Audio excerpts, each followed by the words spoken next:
J'aimerais commencer en remerciant évidemment le député de Drummond qui a déposé cette motion, également le député de Montmagny-Lec à Rivière-du-Loup, avec qui j'ai eu le plaisir de travailler, étant donné que c'est un enjeu qui touche vraiment de très près nos deux circonscriptions depuis plusieurs mois déjà sur cette question. Pourquoi? Parce que nous avons fait nos devoirs, Monsieur le Président. On a fait un travail de diligence pour nous informer sur la teneur du projet, nous informer sur la question environnementale, la question économique qui a trait au projet du port de Cacouna. Et tout ce travail, en fait, a été effectué avec la population. Communication avec la population, communication avec les médias, communication avec la compagnie en question, communication avec les groupes environnementaux également. Nous avons, de part et d'autre, effectué 8 sessions d'information, Monsieur le Président, sur le projet Énergie Est, dont des sessions qui portaient spécifiquement sur la question du port de Gros-Cacouna. La raison pour laquelle je suis entièrement faveur de la motion, vous l'aurez bien compris, Monsieur le Président, c'est que il y aura des impacts environnementaux extrêmement sérieux. Je ne dis pas nécessairement un dommage extrêmement sérieux, mais des impacts ou un potentiel d'impact extrêmement sérieux. Tout le monde vous l'a répété depuis ce matin, évidemment, c'est situé dans une zone qui constitue la pouponnière du beluga. Le beluga qui est une espèce en péril dans cette zone, on parle du beluga du Saint-Laurent.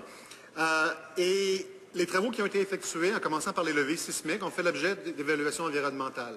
Les forages, contrairement à ce que disent les députés du gouvernement, n'ont pas fait l'objet d'une étude ou d'un avis scientifique en bonne et due forme. Et je vais revenir à ce point-là. Pourquoi est-ce que nous considérons que la pouponnière est menacée et l'habitat du beluga est menacé de façon indue? Il faut comprendre, Monsieur le Président, que nous savons très bien qu'il y a des navires marchands qui passent sur le Saint-Laurent. C'est vers la voie maritime du Saint-Laurent, bien entendu. Sauf que des navires de cette importance, de cette grosseur, et particulièrement qui auront un tracé très délicat à effectuer dans cette zone, ont des tirants d'eau qui n'ont pas encore été vus dans le Saint-Laurent et particulièrement dans cette région du Saint-Laurent.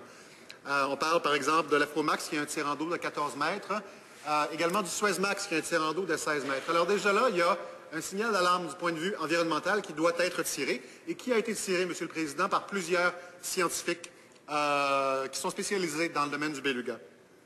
Un autre élément qui est problématique, c'est la question des eaux de ballast.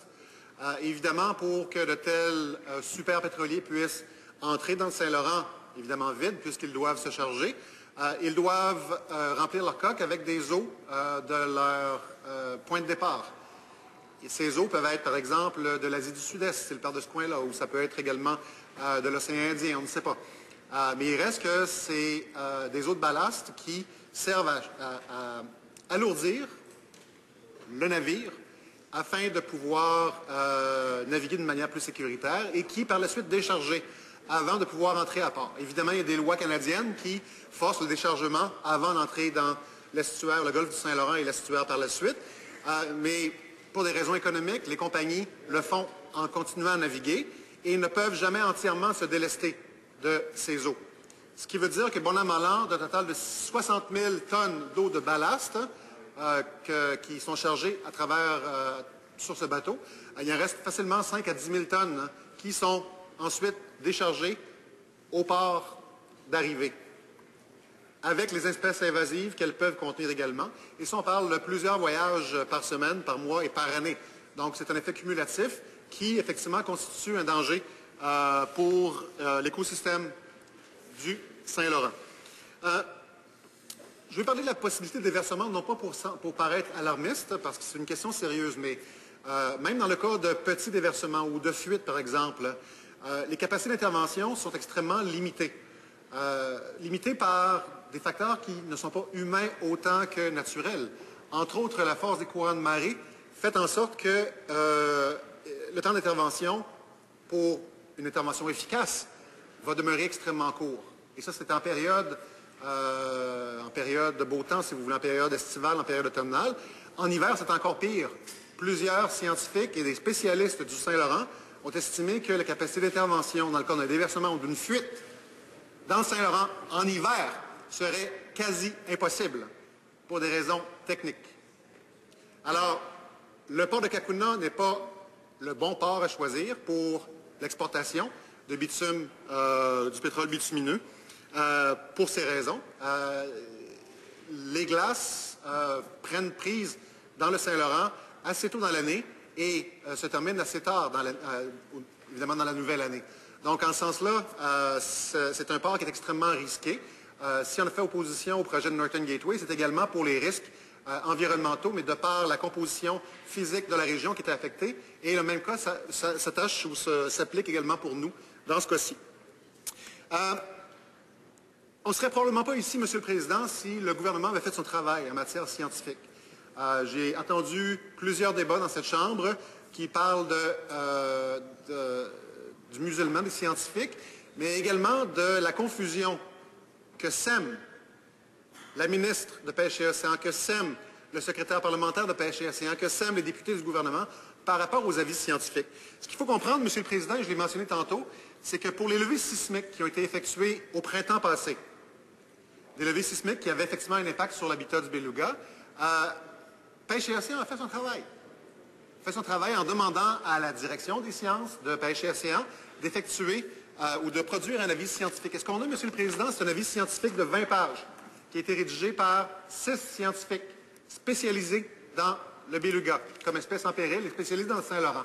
Donc, c'était un travail en bonne et due forme qui mentionnait qu'il y avait effectivement des risques, mais que les risques pouvaient être mitigés si certaines des conditions s'appliquaient.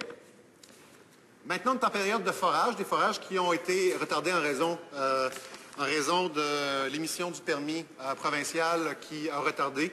Ça, c'est une décision de TransCanada à la suite de menaces d'injonction. Et par la suite, les forages exploratoires ont commencé à l'automne. Mais évidemment, Pêche et Océan aurait dû produire un avis scientifique pour ces forages qui vont également se produire ou qui devaient se produire dans une période fréquentée par le beluga. Cependant, au lieu d'utiliser le même processus et les mêmes scientifiques, donc on connaît l'expertise, qui ont produit un avis tout à fait compétent en ce qui a trait au levé sismique, Pêche et Océan a décidé de se fier à un seul biologiste, qui n'est pas de la direction des sciences de Pêche et Océan, qui n'est pas spécialisé dans le beluga, et qui a produit un avis scientifique, au lieu d'avoir les 20 pages de l'avis pour les levées sismiques, de 2 pages. Et qui plus est, Monsieur le Président, cet avis scientifique qui a été produit par un seul biologiste, il était pour une période qui n'est même plus celle des forages. Les forages étaient supposés se produire cet automne. L'avis scientifique, ou ce que le gouvernement avait appelé un avis scientifique, portait sur la période du 19 mai au 21 août 2014. Donc, il n'est même plus, il est obsolète, il est désuet. Et pourtant, c'est ce que le ministère a proposé comme étant l'avis scientifique.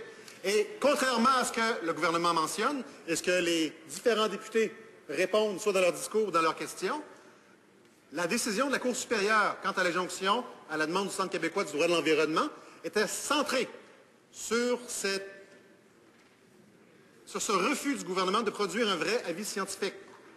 Je ne veux pas nécessairement prendre beaucoup de mon temps parce que je sais qu'il m'en reste très peu, mais le paragraphe 53 mentionne que M. Kemp, le biologiste en question, contrairement à la demande concernant les travaux sismiques, n'a pas jugé bon de transmettre la question à la direction des sciences de son ministère. Ce qui a mené la juge, dans sa décision, paragraphe 106, qui a été cité et qui devrait être écouté de façon très attentive par les députés du gouvernement, de dire que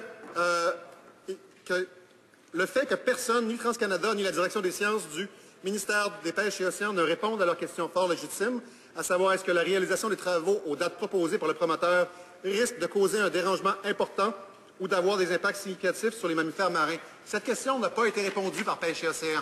Pêche et Océan n'a pas fait ses devoirs. Pêche et Océan est au cœur du fiasco actuel qui est personnifié par l'injonction qui a été accordée par la Cour supérieure.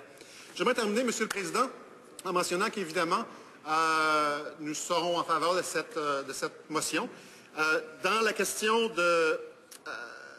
d'Énergie Est ou du projet lui-même, ce n'est pas une opposition au projet. Le projet pourrait très bien, et on verra quand il sera déposé, se poursuivre sans le port de Cacouna. Mais pour nous, c'est une question qui est extrêmement importante, à savoir que nous avons fait nos devoirs, nous avons fait notre étude, nous avons fait les comparaisons entre l'économie et l'environnement. Et de ce côté-ci de la Chambre, il n'y a pas de doute que le gouvernement est la cause principale de ce fiasco et que nous devons dire non au port de Cacouna comme port pétrolier.